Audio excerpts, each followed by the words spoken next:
ஏன் பயப்படுறார் விஜய்? விஜய் ஊடக சந்திக்கிறதுக்கு ஏன் பயப்படுறாரு? அறமற்று இயங்குதுங்க ஊடகம். இப்போ நான் சொல்றேன், அமித்ஷாவை தவிர்த்து விட்டார் அப்படின்னு ஒரு செய்தி வருதா இல்லையா? ஆமா. இல்ல அமித்ஷா அதை அமித்ஷா தவிர்த்து விட்டார்னு ஒரு செய்தி வருதா இல்லையா?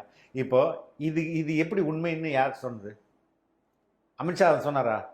அதை விளக்க கொடுக்க இருங்க, நீங்க ஒரு கற்பனை எடுத்து வரீங்க, அதுக்கு விளக்கம் கேட்டீங்கன்னா என்னங்க அது?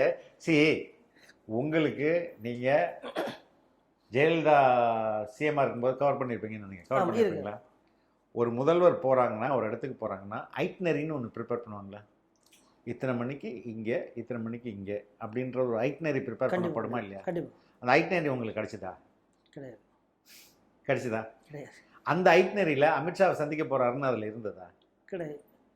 இல்லை, அது கிடைக்கவே இல்லைன்றது அப்படி இல்லை, அதுவே கிடைக்கல என்பது அது இருக்காது இல்லையா?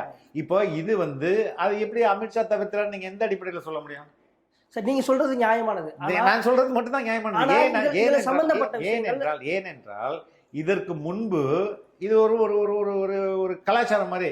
இங்கேருந்து போனா எல்லாரையும் பார்த்துட்டு வந்துடணும்பா, இங்க யாரு வெயிட்டு இவரை போய் பாரு, இங்க யாரு வெயிட்டு இவரை போய் பாரு, அதுக்கடுத்து சோனியா காந்தியை பாரு, ராகுல் காந்தியை பாரு. இது ஒரு அரசு முறை பயணம். இதற்காக போனது, அதை முடிச்சுட்டு வந்துடுறாங்க.